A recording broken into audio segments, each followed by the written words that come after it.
예, 11시 19분 지나고 있습니다. 또 오후장을 본격적으로 준비해야 될 시간인데요. 오후장 터닝포인트 핵심 이슈들 진단하고 전략 세웁니다. 유니스토리 자산운용 김장열 투자전략본부장 오셨고요. 테이버 작가님 함께합니다. 어서 오십시오. 안녕하십니까. 네, 오늘 주제 확인하겠습니다. 첫 번째 내용부터 봅니다. 예, 엔비디아 실적 발표가 D-Day인가요? D-1인가요? 우리로 보면 D-1이고 현지 일자로 보면 D-Day가 될 수 있겠는데요. 그러게요. 과연 실적은 좋게 나오겠죠. 그죠? 근데 기대치를 충족하고 가이던스가 어떻게 되느냐, 변동성이 얼마나 나타날 것이냐가 관건인데, 김장일 본부장님.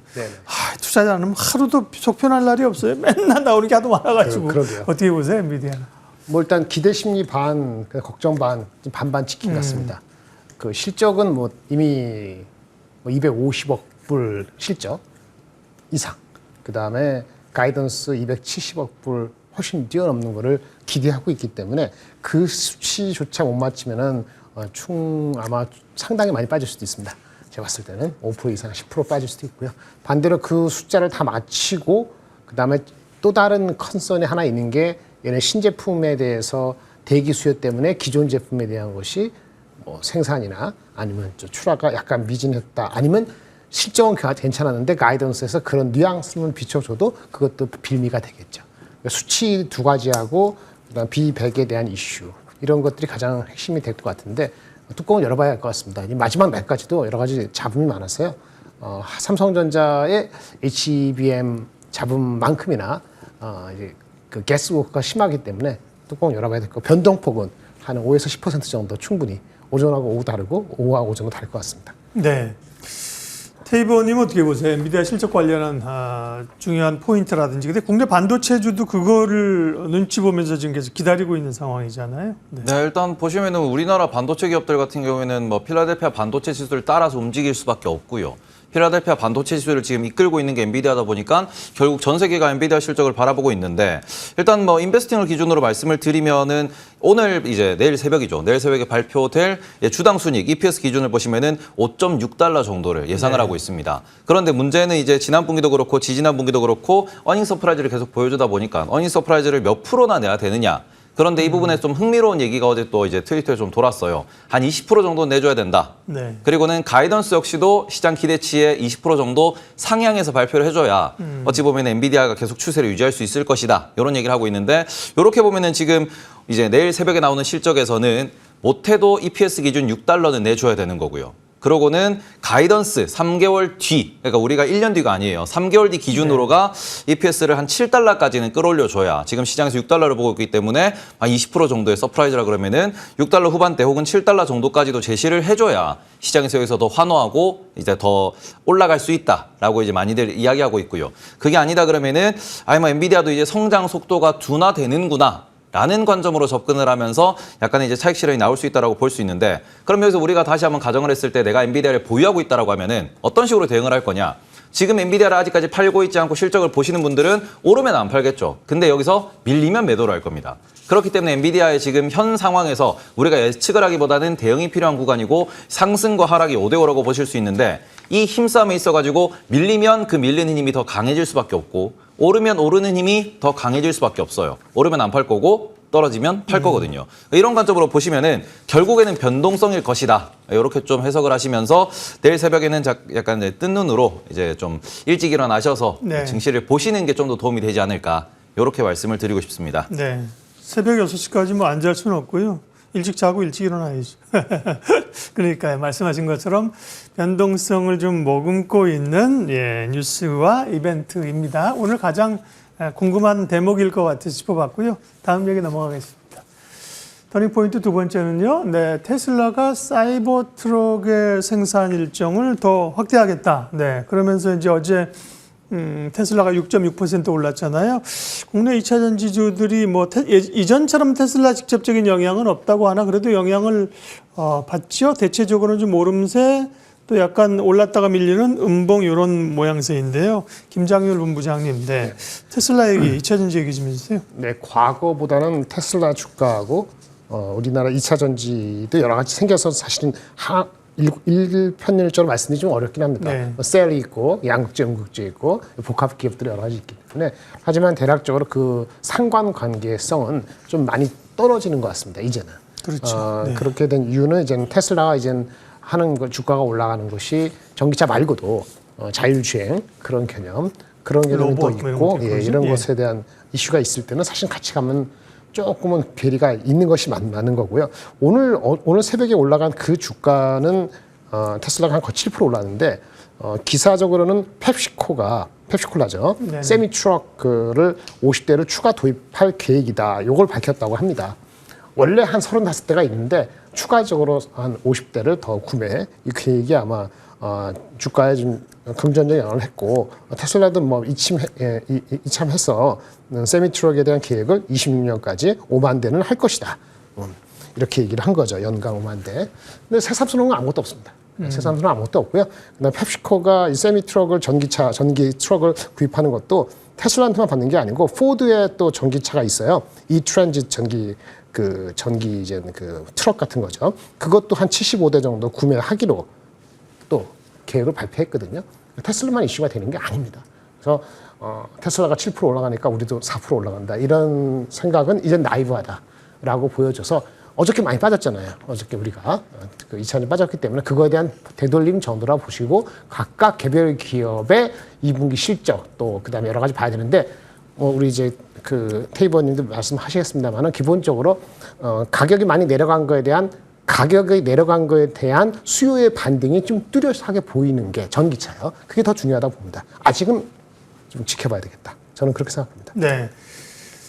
테이버님께 여쭙겠습니다. 2차전지 투자자들이 이제 지쳤죠. 지친 상황인데요. 지금 2차전지 전반적인 전략을 어떻게 가져가야 일단 2차전지 같은 경우에는 아직까지는 우리가 좀 보기에는 좀 보수적으로 봐야 된다. 네. 이렇게 좀 말씀을 드리고 싶고 지금 테슬라 같은 경우에도 이게 그 생산 일정이랑 그다음에는 사이버 트럭도 마찬가지고 어제 세미 트럭 이쪽 얘기도 좀 나왔어요.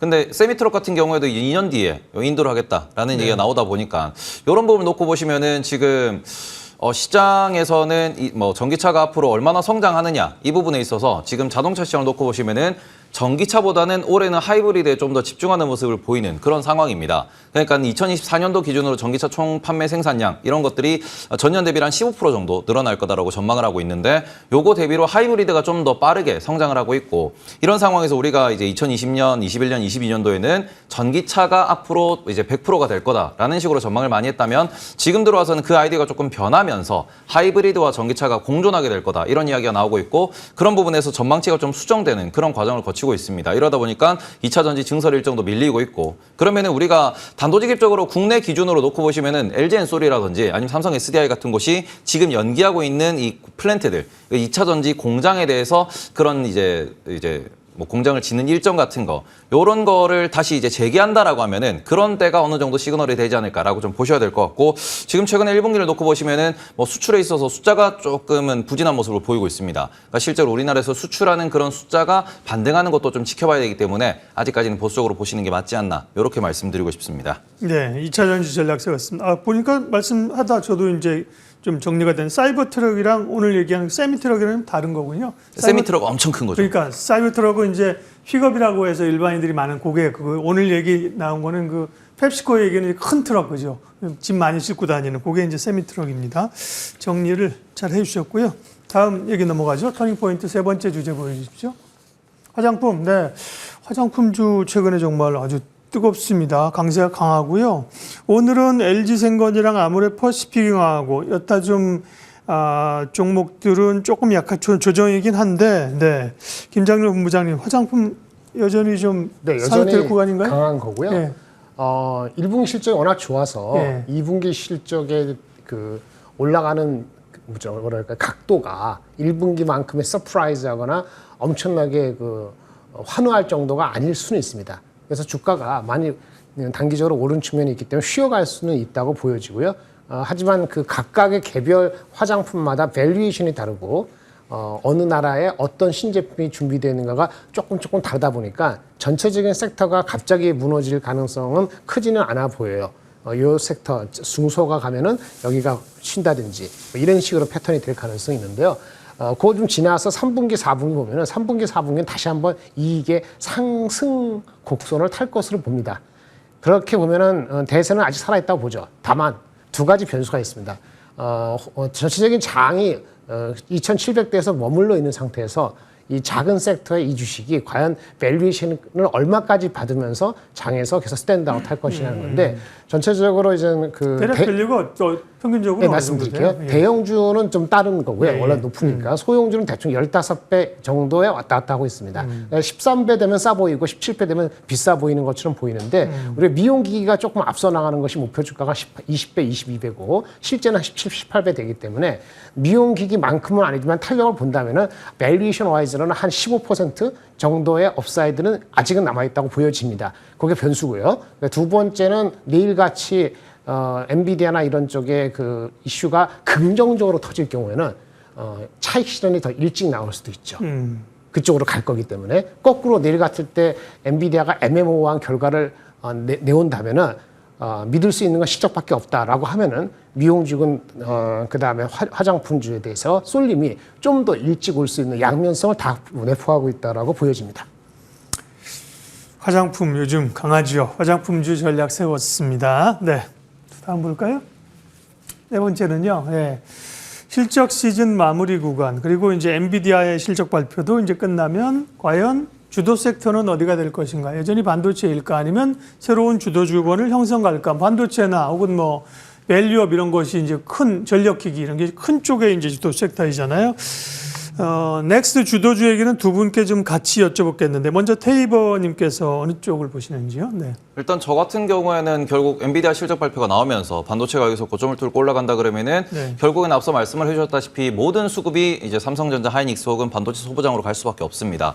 대한민국에 있는 뭐 상장사는 좀 개수가 적지만 시가총액이 상당히 크게 차지하고 있기 때문에 뭐 삼성전자가 최근에 뭐 HBM 이슈가 조금 탈락을 하면서 이게 수급이 좀 꼬인다고 하더라도 그 외의 종목들만 하더라도 거래량이 상당히 많이 흡수가 될 수 있고 지금 같은 경우에도 이제 하이닉스 같은 경우에도 시가총액이 계속 올라가고 있는 20만 원을 목전에 앞두고 있는 상황이다 보니까 하이닉스가 20만 원을 뚫는다 그러면은 수급이 또 집중되면서 반도체 소부장 쪽으로도 뭐 여러 가지 수급이 퍼지는 모습을 보이고 그러면은 지금 주도주라고 볼 수 있는 뭐 변압기라든지 뭐 화장품 같은 것들은 조금 밀려날 수 있겠죠. 그런데 만약에 여기서 반도체가 못 간다라고 하면은 그럼 여전히 화장품 쪽이나 변압기 쪽도 여전히 강할 수 있겠으나 이 상황에서는 밸류에이션 측면에서 PER이 35배, 40배 좀 이렇게 되고 있고요. 화장품 같은 경우는 최근에 이제 거래량이 급등했었던 그 근본적인 포인트, 그 근본적인 기업이 실리콘투였습니다. 실리콘투가 상한가를 가면서 화장품주를 비싸도 다시 보자. 여기서 더 갈 수 있다라는 그러한 수급이 들어왔고요. 그 상황에서 지금 보시면은 뭐 실리콘투 역시도 투자 경고 딱지가 붙으면서 지금 조금 음봉을 그리는 모습. 그리고는 여기에서 아직까지 차트를 깨고 있지는 않지만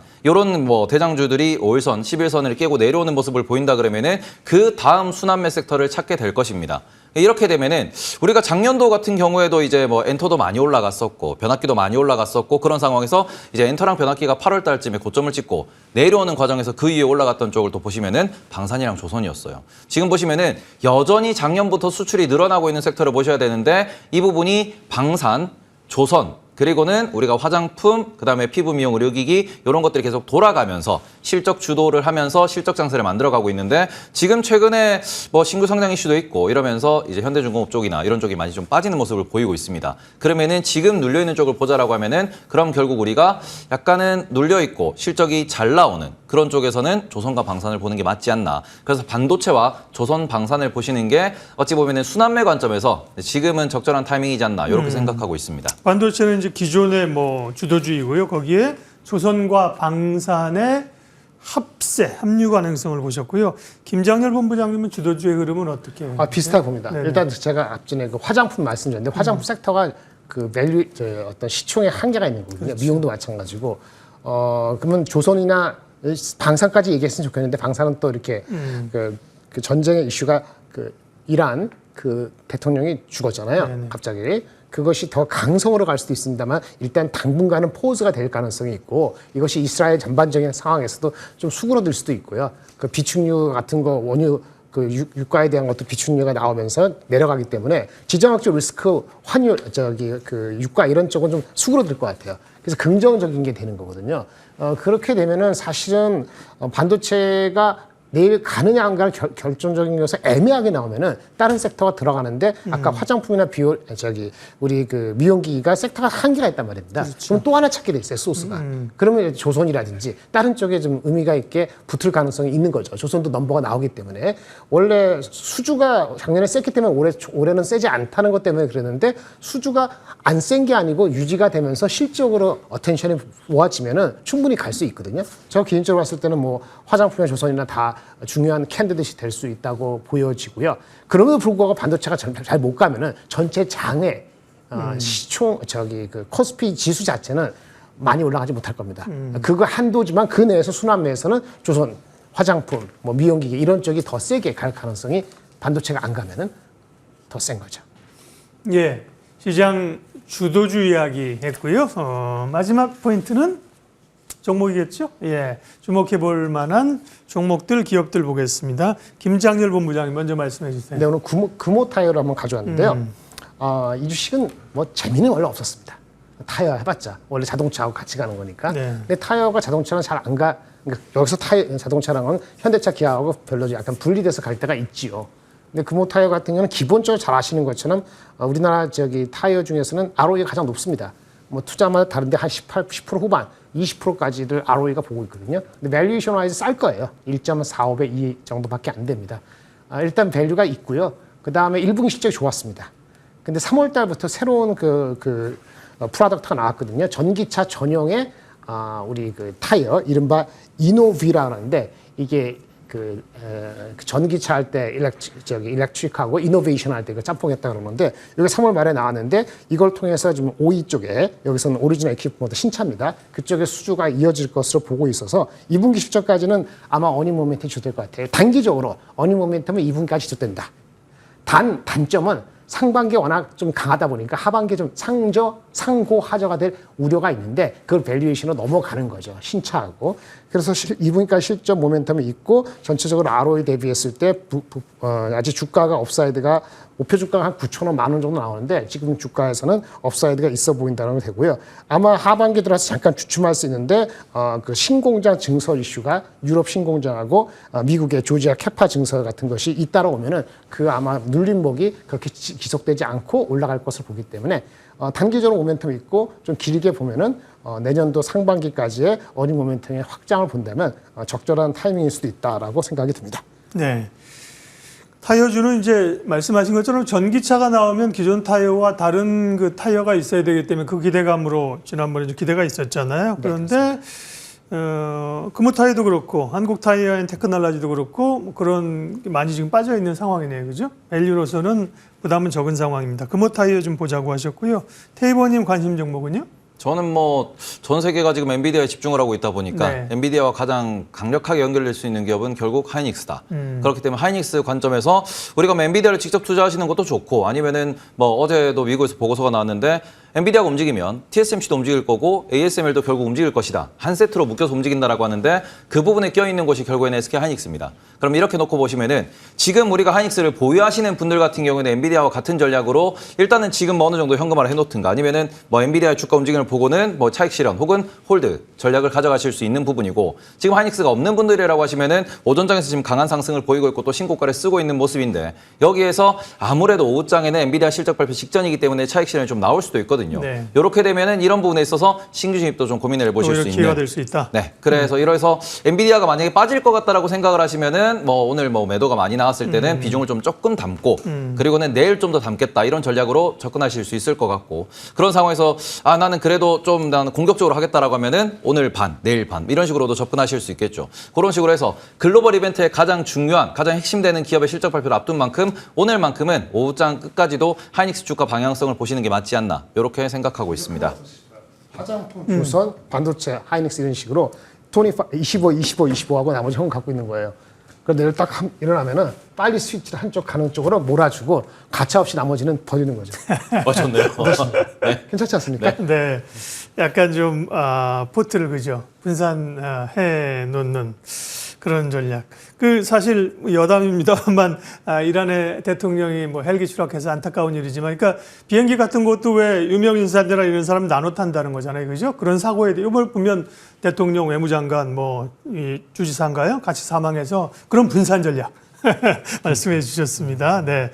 SK 하이닉스 30초만 더 여쭤보면 테이버님 오늘 19만 6천 원까지 찍었고 19만 5천 원인데 오늘 단기적인 하루 이틀 모멘텀 말고 SK 하이닉스에 그러면 타겟 프라이스를 목표가를 어느 정도로 갖고 계세요? 일단 지금 저 같은 경우에는 SK하이닉스는 영업이익, 그러니까 1년에 영업이익이 몇 조가 나오느냐, 그리고는 그 부분을 가지고 우리가 20조가 나오면 목표주가 20만 원, 25조가 나오면 목표주가 25만 원, 이런 식으로 설정하는 게 좀 더 편하다고 보고 있고요. 오늘의 상승은 엔비디아에 대한 기대감도 있겠으나 아무래도 삼성전자의 이제 좀 위에 수장이 교체됐다라는 부분에 그 반사 수혜로서 하이닉스에 대한 관심이 좀 올라가고 있다고 보실 수 있기 때문에 이렇게 되면은 하이닉스의 목표 주가를 조금 더 올려잡아도 되지 않나, 이렇게 생각하고 있습니다. 네, 두 분과 함께 아주 박진감 있게 내용들을 분석했습니다. 오후장 터닝포인트 김장열 본부장, 테이버 작가님 두 분 오늘 함께했습니다. 잘 들었습니다.